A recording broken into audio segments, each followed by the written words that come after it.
Kabaddi player Rupsa Basu, ও national করেছে। এরপর চন্দননগর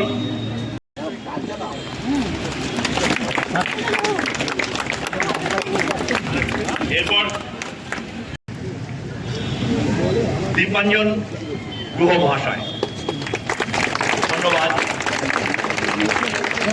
এরপর রূপসা তুমি থাকবে, রূপসা তুমি যাবে না। এরপর আছে এরপর সৃজা সহ ধরে অনেকটা পিছিয়ে আছে। যে কবাডি একদিন আমাদের হাত ধরে এশিয়া ডেকেছিল, সেটা আমাদের কর্মকর্তাদের গুণে আমরা ধরেও রেখেছিলাম। আমাদের 4 জন অর্জুন আছেন এবং সর্ব কৃতিত্বের বিষয় যে ভোলানাথ গুই হুগলিতে থাকেন, চন্দননগরে থাকেন, যিনি কবাডির আমাদের প্রথম অর্জুন।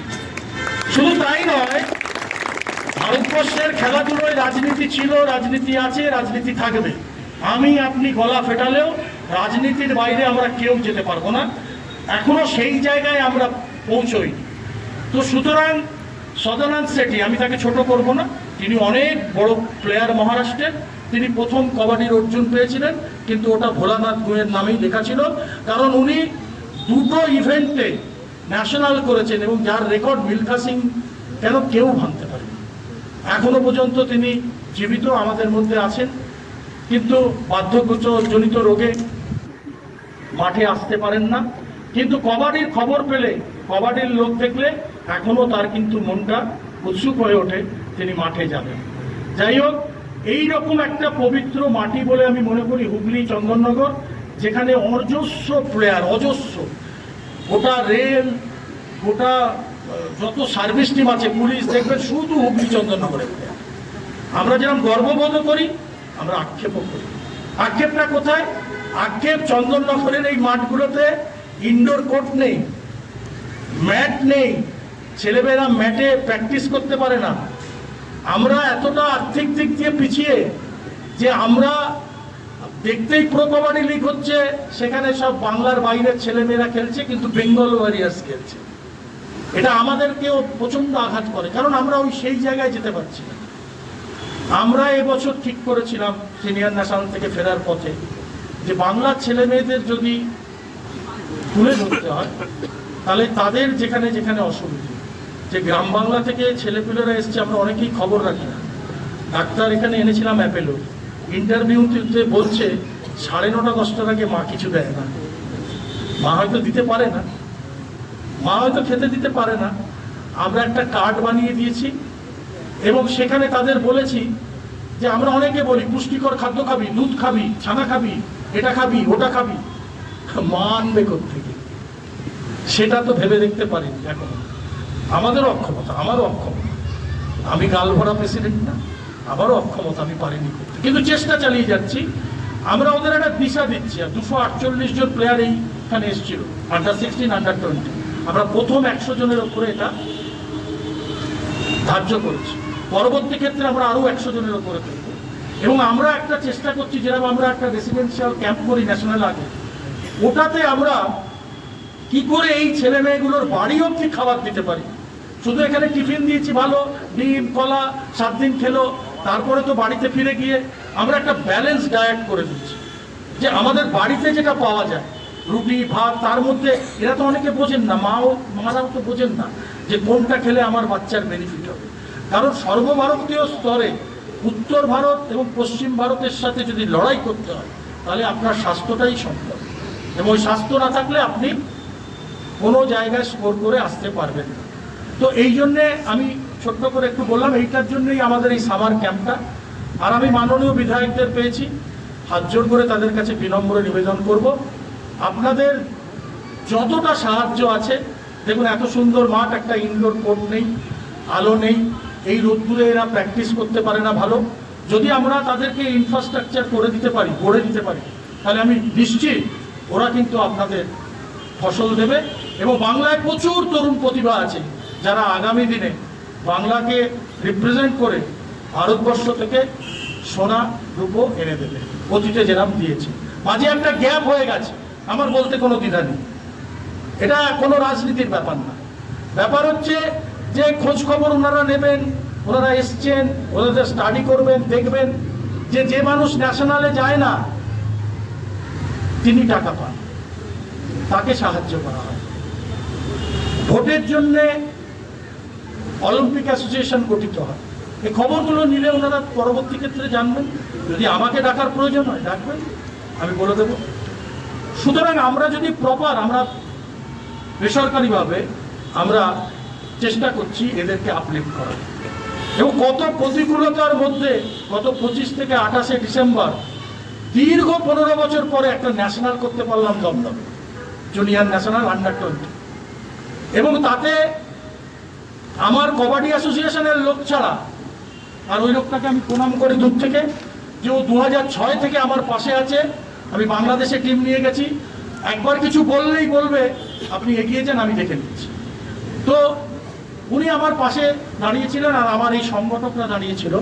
সরকার আমাকে 4 আনা পয়সা দেন, সরকার আমাকে স্টেডিয়াম দেয়নি, আমাকে কৃত্রিম স্টেডিয়াম করতে হয়েছে 16 লাখ টাকা দিয়ে। তবু আমার জেদ, এখন আমার দেনা আছে, হয়তো কোনোদিন অভিযোগ করলে আমি জেলে যাব, কিন্তু আমি ন্যাশনাল করে দেখিয়েছি যে বাংলা পেছোতে পেছোতে আর কত পেছোতে, একটা তো টাইম থাকবে, একটা তো দেয়াল থাকবে। আমরা অনেক আমাদের হাকি চুচুড়োর চন্দননগরের বিধায়ক, আমাদের চুচুড়োর বিধায়ক মাননীয় সুবিরদা আছেন। আমাকে প্রথম এখানে আসার জন্য আগ্রহ, মানে এখন নয়, আগে যখন হয়েছিল, আমাদের উপস্থিত আছেন বিশিষ্ট সমাজসেবী গৌতম দা। বাকি সবার সঙ্গে কিছু জনের সঙ্গে আগে পরিচয়, কিছু সঙ্গে আজকে পরিচয় হলো। কীর্তিদার সঙ্গে, আশিসদার সঙ্গে আগেই পরিচয় আছে। স্পোর্টস অ্যাসোসিয়েশনের ভাইস প্রেসিডেন্ট তন্ময় দাও আছেন। আমাদের শ্যামলবাবু বলছিলেন, আমি যেহেতু একটি সামাজিক সংগঠন করে বড় হয়েছি, এবং এটা সবাই জানে, আরএসএস থেকে, আরএসএস স্বয়ংসেবক, আরএসএস থেকেই বড় হয়েছে। সঙ্গের শাখায় কবাডি খেলাটা এটা আমাদের একটা নিত্য বিষয় ছিল। সব খেলাই ভালো, এর মধ্যে কোনো সন্দেহ নেই, কিন্তু কবাডিতে একটা জিনিস আমার মনে হয়েছে, সেটা হচ্ছে যে কবাডি খেলার মাধ্যমে মানুষের মধ্যে যে চরিত্র নির্মাণ হয়, যে ধরনের ফাইটিং মানসিকতা তৈরি হয়, 7 জনের মধ্যে ঢুকে সেখানে আক্রমণ করে সেখান থেকে ফিরে আসা, লড়াই করা, এটা অভূতপূর্ব মানসিক শক্তি বাড়ায়। রাষ্ট্র নির্মাণে কাবাডির একটা বড় ভূমিকা আছে। ওই জন্য অনেক বড় বড় ব্যক্তিরাই বলেছে, যদি রাষ্ট্র নির্মাণ করতে হয় তাহলে কাবাডি খেলো, কাবাডি খেলার মাধ্যমে তৈরি হতে পারে। আমার এটা জানা ছিল না, শ্যামলবাবু বললেন যে চন্দননগর এবং চুচুড়ো, এই হুগলি, এটা আমি শ্যামলবাবুর কাছে শুনলাম, এটা আমার জানা ছিল না। আমি হালকা শুনেছিলাম, কিন্তু আজকে কনফার্ম হয়ে গেল। অলরেডি চন্দননগরে শুরু হয়ে গেছে। কাবাডির ব্যাপারে আমি এইটুকু বলবো, যেখানে তো ছোট ছোট আমাদের এখানে মেয়েরা তারা এখানে খেলছে, তারা এখানে প্র্যাকটিস করছে। 2 জন রূপসা এবং সৃজা, তাই তো 2 জন ন্যাশনাল প্লেয়ারও আছেন। সুবিরদা যা সহযোগিতা করার অবশ্যই করবেন, সুবিরদা বলেছেন। চন্দননগরে অলরেডি আমরা ভাবনা চিন্তা শুরু করেছি যে কাবাডি নিয়ে আমরা কি করতে পারি, অলরেডি আমাদের কথাবার্তা শুরু হয়েছে। কিন্তু শ্যামলবাবু বলছিলেন যে রাজনীতির নেই, শুধু খেলা। কিন্তু অদ্ভুত বিষয় আছে যে পশ্চিমবাংলায় একটা চায়ের দোকানেও রাজনীতির বাইরে চলে না। এটা একটা বড় সমস্যা। যতদিন এটা থাকবে ততদিন আমাদের সমস্যা বাড়তেই থাকবে। আমরা চেষ্টা করছি সেটা হচ্ছে যে ধীরে ধীরে এই রাজনীতির বাইরে এটা উঠে আসুক। কাবাডিটাকে চন্দননগরে এবং চুচুড়াতে সুবিধা করবে, চন্দননগরে আমিও অলরেডি চেষ্টা শুরু করেছি। এবং আমি ব্যক্তিগতভাবে এ ব্যাপারে শ্যামলবাবু যদি আমাদের সঙ্গে যোগাযোগ থাকে, শ্যামলবাবু যদি কথাবার্তা হয়, এবং আপনারাও যদি যোগাযোগ রাখেন, আমরা কিভাবে কাবাডি খেলাটাকে ওখানে এগোতে পারি, প্রমোট করতে পারি, এবং খেলোয়াড়দের কিভাবে বাকিদের দিয়ে স্পন্সর করাতে পারি, কারণ অলরেডি আমার মাথায় এগুলো চলছে। সে ব্যাপারে আমি পূর্ণ সহযোগিতা করব। আপনারা এগিয়ে আসুন, আমরাও 2 হাত ধরে এগিয়ে আছি, কিন্তু এটা দুজনের সমন্বয় হতে হবে। এবং বাকিদের সবাইকে আমি বলবো, আমার পাশে পঞ্চায়েত প্রধানও আছেন, আমি বলবো যে আমরা রাজনীতির নির্বাচন শেষ হয়ে গেছে, নির্বাচন শেষ হওয়ার পরে রাজনীতির ঊর্ধ্বে যেন সমাজ গড়ার কাজ সবাই মিলে নেমে পড়ি। এখন আর রাজনীতি, এই সবসময় রাজনীতি, এই রাজনীতি করেছে, সে এই রাজনীতি করেছে, এটা যদি করতে থাকে তাহলে সমাজ যে পিছিয়ে সেখান থেকে উঠতে পারবো না। ওই জন্য আমরা সবাই মিলে সমাজ গড়ার জন্য, নতুনভাবে যে বাংলা গড়ার স্বপ্ন দেখার জন্য এত বড় ম্যান্ডেট মানুষ দিয়েছে, সেটাকে সফল করতে গেলে সবাই মিলে এগিয়ে আসুন। সিএম যেভাবে চিন্তা ভাবনা করছে, একটার পর একটা স্টেপ নিচ্ছেন মাননীয় মুখ্যমন্ত্রী, আমার তো মনে হয়েছে যে অনেকদিন পরে একজন ভিশনারি মুখ্যমন্ত্রী এসছেন এবং প্রধানমন্ত্রীর নেতৃত্বে যেভাবে পরিকল্পনা চলছে, পশ্চিমবাংলা খুব তাড়াতাড়ি পরিবর্তন হবে। কিন্তু পরিবর্তন যেটা হতে হবে সেটা হচ্ছে, যেটা প্রধানমন্ত্রীজি বারবার বলে, সেটা হচ্ছে জন ভাগিদার, মানে মানুষের ভাগিদারি থাকতে হবে। শুধুমাত্র সরকার পরিবর্তন করাবে, বিধায়ক পরিবর্তন করবে, এটা সম্ভব না। এই পরিবর্তন তখন সম্ভব যখন মানুষও এগিয়ে আসবে। মানুষ যদি 2 পা এগোয়, সরকার 6 পা এগোতে পারবে, কিন্তু মানুষকেও 2 পা এগোতে হবে। এটুকু বলে আমি বক্তব্য শেষ করছি। সকলকে আমাদের আগামী ভবিষ্যতের ক্রীড়াবিদরা, এখানে সামার ক্যাম্প চলছিল শুনলাম। আমার খুব একটা ধারণা ছিল না যে কবাডিতে আমরা হুগলি থেকে ন্যাশনালের এতগুলো প্লেয়ার এখন আছে, এটা সত্যিই আমার ধারণার মধ্যে ছিল না। কেন একসময় কবাডি আমাদের রবীন্দ্রনগর তথা বেতাল অঞ্চলে এটা আমরা দেখতাম যে বিরাট খেলাধুলা হতো, কিন্তু অনেক দিন বাদে এখানে আমি দেখলাম যে কবাডির একটা বড় ক্যাম্প বা কিছু হচ্ছে। যাই হোক, আমার খুব কাছের মধ্যে খোখোটা আমি দেখেছি, আমার পাড়াতেই হয়, সেখান থেকেও ন্যাশনালের প্রায় 5-6 জন আছে। তো কবাডি হচ্ছে, এটা আমাদের কাছে খুব গর্বের যে বিভিন্ন ফ্যাটার্নিটিতে আমাদের এত প্লেয়ার হুগলি মুখ উজ্জ্বল করছে। যাই হোক, কীর্তিদা বলেছেন, যদি আমার সেই সৌভাগ্য হয় যে এই মাঠে কিছু আমরা করতে পারি, সেটা আমারও খুব ভালো লাগবে, প্রচেষ্টা থাকবে। সবে শুরু করলাম, অনেক কিছু শিখতে হবে, জানতে হবে, আমরাও একেবারে নতুন। তো ঠিক আছে, সব দিক দিয়েই আমাদের প্রচেষ্টা থাকবে আগামী দিন, যাতে এরকম খুদে খুদে খেলোয়াড়েরা অনেক বড় মাপের জায়গায় যেতে পারে। তার জন্য কিছু যদি আমরা এগিয়ে এসে করতে পারি আপনাদের সহযোগিতায়, সেটা অবশ্যই একটা বড় জায়গা হবে। তো হুগলির বুকে এত প্রতিভাবান প্লেয়াররা রয়েছে, তাদের সকলের জন্য আমার শুভকামনা। তোমরা এগিয়ে যাও, অবশ্যই আমাদের সরকার এবং আমরা তোমাদের পাশে থাকব, এবং আগামী দিন তোমরা দেশের মুখ উজ্জ্বল করো, এটুকুই চাই। সবাইকে আমার নমস্কার। তার সমস্ত কর্মকর্তা, মাননীয় সভাপতি মহাশয়, সম্পাদক মহাশয় এবং এখানে বিশিষ্ট জনেরা যারা উপস্থিত আছেন, তার সাথে আমার ছোট ছোট বোনেরা, 7 দিন ধরে যে সামার ক্যাম্প চললো তাতে অংশগ্রহণ করার জন্য আমি প্রত্যেকেই আন্তরিক অভিনন্দন এবং ধন্যবাদ জানাচ্ছি।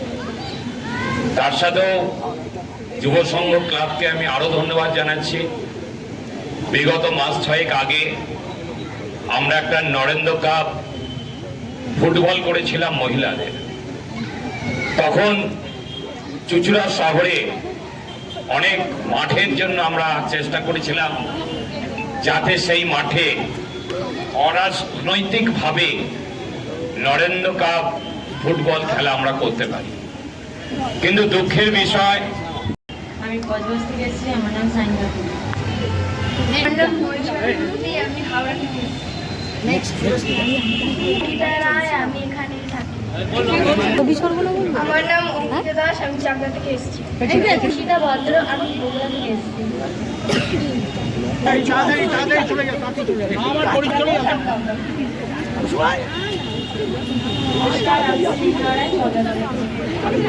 মোটর আমি চন্দননগর থেকে এসেছি। আমার নাম স্নেহদত্ত, আমি অনলাইন থেকে এসেছি। আমার নাম গোয়েল নাথ, আমি আমার নাম মনসারা, আমি নদিয়া থেকে এসেছি। আমার নাম সুবিধা পাসওয়ার্ড। আমার নাম বৃষ্টি পাত্র, আমি কলকাতা জামবাগ থেকে এসেছি। আমার নাম মৌলিনা রায়, মির্জাপুর থেকে এসেছি। আমার নাম তনুশ্রী হালদার, আমি ব্যারাকপুর থেকে এসেছি। আমার নাম সামন্ত, আমি চন্দ্রনগর থেকে এসেছি।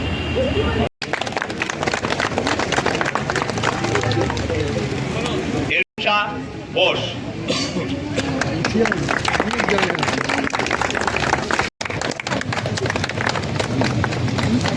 এরপর আমাদের যারা ক্যাম্পে ছিলেন তাদের সাথে পরিচয় পর্ব হবে।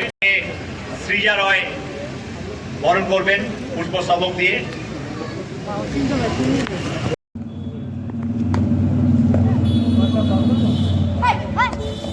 What?